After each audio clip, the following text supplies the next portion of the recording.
집사람의 간암 투병은 모두에게 힘든 시간이었습니다. 병상에 아내에게 온갖 좋은 것을 다 사다 주고 먹였던 것 같습니다. 산삼도 먹여보고 각종 민간요법을 시도해보기도 했습니다. 그러나 뒤늦게서야 알아차린 간암 말기에는 장사가 없었습니다. 후코이단은 아내를 보내기 겨우 얼마 전에서야 알게 된 건강식품이었습니다. 조금이라도 더 먹어서 기적이라는 것이 일어나기를 바랐지만 이마저도 15일 정도 먹다가 더 입에 대지도 못했습니다. 그렇게 얼마 지나지 않아서 아내를 먼저 떠나보내게 되었습니다. 아내를 보내고 난 뒤에서야 제 몸도 돌아보기 시작했습니다. 그 전까지는 가장 아픈 사람을 돌보느라 제 건강에 대해서는 조금도 신경 쓰지 못한 시간이었기 때문입니다.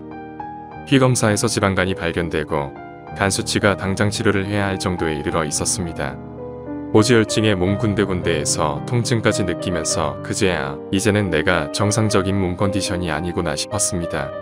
그제서야 거울을 보니 얼굴 피부색도 안 좋아지고 쪼글쪼글하게 주름도 많아진 제 모습은 어느새 영락없는 환자의 얼굴이었습니다.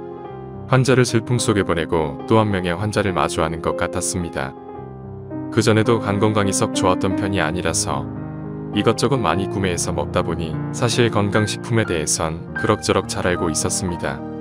아내를 간병하는 동안 아내에게 먹일 산삼까지 테스트 삼아서 저도 함께 먹어본 적도 있었지만 그때도 특별히 좋은 점이나 달라지는 몸 상태를 느끼지 못했기에 아픈 곳에는 산삼도 소용없나 하는 생각에 막막 한마저 들었습니다. 그러다가 문득 아내가 마지막으로 먹었던 후코이단이 남아있다는 것이 떠올랐습니다. 후코이단은 제가 집사람 간암 말기 치료 중에 인터넷 검색까지 해가며 찾아냈던 것이었기에 저한테도 맞을 것이라는 생각이 들었습니다. 제가 먹었을 때도 괜찮았는데 아내의 상태가 좋지 못해서 더 먹여보지 못했던 아쉬움이 남아있는 것도 후코이단이었습니다. 여러가지 고민도 들었지만 거울 속 제 얼굴을 다시금 보면서 뭔가 지푸라기라도 잡는다는 심경으로 집에 있던 후코이단을 먹기 시작했습니다.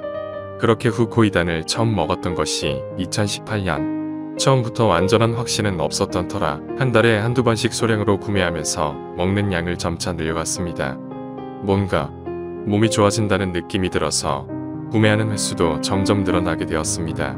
상담해주신 분으로부터 저같이 자주 후코이단을 찾는 사람은 드물다는 얘기도 듣게 되었습니다. 2021년부터는 직장일 때문에 잠시 서울에서 지방으로 떠나게 되었습니다. 큰 도시를 떠나 몸도 추스를 겸 가게 됐던 터라 계속 후코이단을 챙겨 먹어야겠다고 생각했습니다. 한 달에 한두 번, 길게는 두 달에 한 번씩 구매해서 꾸준히 먹었습니다. 몸에서 피곤함을 느낄 때면 하루 두세 개씩 일주일 내내 먹기도 했습니다. 그렇게 3년 넘게 먹으면서 점차 통증도 사라지고 피부도 부쩍 좋아지는 것을 느꼈습니다. 관절염도 조금씩 나아지고 있습니다. 최근엔 머리숱까지 다시 나는 등 건강이 많이 좋아졌다는 신호가 몸 여기저기서 나타나고 있습니다. 그저 후코이단의 효과에 감탄할 뿐입니다. 서울에서 지방에 내려온 후 후코이단을 주변 지인에게 구매하도록 권유한 적도 있습니다. 많은 분들이 저와 같이 후코이단에 대한 효과를 느끼길 바라고 있습니다.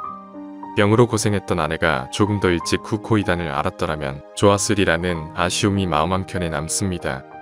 그러나 저희 몸이 건강을 되찾을 수 있게 도와주고 두 사람의 몸만큼 좀 더 열심히 살라는 아내에 남겨진 선물이 바로 후코이단이 아닐까 생각해 보게 됩니다.